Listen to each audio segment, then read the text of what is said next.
Hi, hello, it's Nikki, and welcome to my messy bookshelves. So today I decided to come on here and share my thoughts on a book that I just finished reading yesterday, and I cannot stop thinking about it.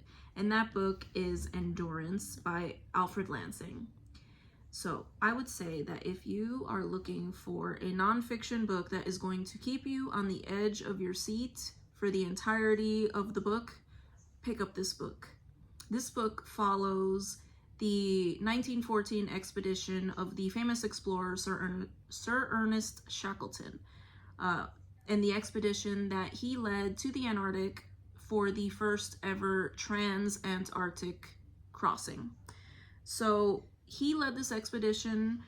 This book starts before the expedition, and it covers a little bit of the background of Shackleton himself and how he was always into adventure and how he had been to the Antarctic before.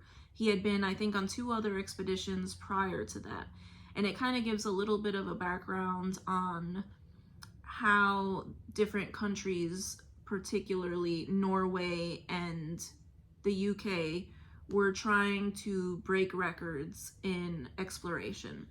So we get a little bit of background on the first explorers to make it to the South Pole, and since that was no longer a record to break, Shackleton decided that since he couldn't be the first to make it to the South Pole, he wanted to be the first to cross the continent of Antarctica. I think most of us have heard of Shackleton and this voyage because they survived insurmountable odds. Like, I can't even describe what these men went through. But I think it was very interesting that Alfred Lansing himself was able to interview a lot of the crew from the Endurance. So I think this book was written in the 50s, but yeah, I had never heard of this particular book. I know Shackleton himself wrote a book. But anyways, we see from before the voyage, and then we see them embark on their voyage from the UK right at the outset of World War I. They continued on the voyage anyway, and they made it down to the coast of Antarctica, where the ship was caught in some ice. And they sort of drifted along for months in the ice off the coast of Antarctica. I think they were like 60 miles from the place where they intended to dock. And they never quite made it there. So we see as they drift along for like 1,000 miles, and then when the ship finally starts to sink, they decide to abandon ship and camp on the ice. From there, they have many adventures. You see the struggle that they have with trying to keep warm, keep dry, keep their spirits up. We see them trying to figure out how they are going to get back to civilization since they no longer have a ship. They had managed to save some of their, 3 lifeboats and some of their stores. So we see as they kind of make a camp on the ice and then decide to travel along the ice because they're still on the ice and not on the actual continent of Antarctica.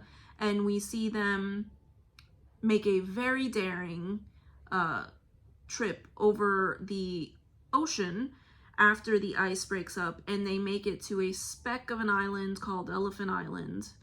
And from there, they really have to decide what they're going to do next because they're still far, far, far away from any other land or civilization. And then we see the absolutely crazy voyage that they made over open ocean to get to King George Island, where there was a whaling station and civilization of sorts. So I found myself, I really did enjoy that this book did have some maps in the beginning, if I could find them.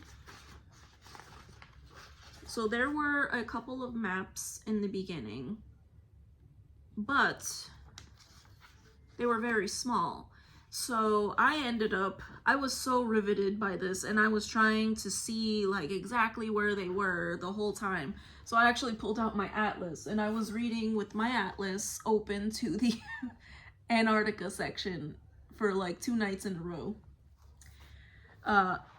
Just fabulous story. I love how they, Alfred Lansing included log entries, diary entries, letters interwoven into the narrative of this book.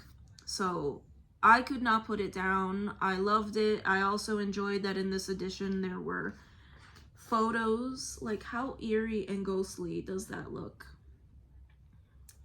But it was quite possibly the most page-turning nonfiction book that I have ever read.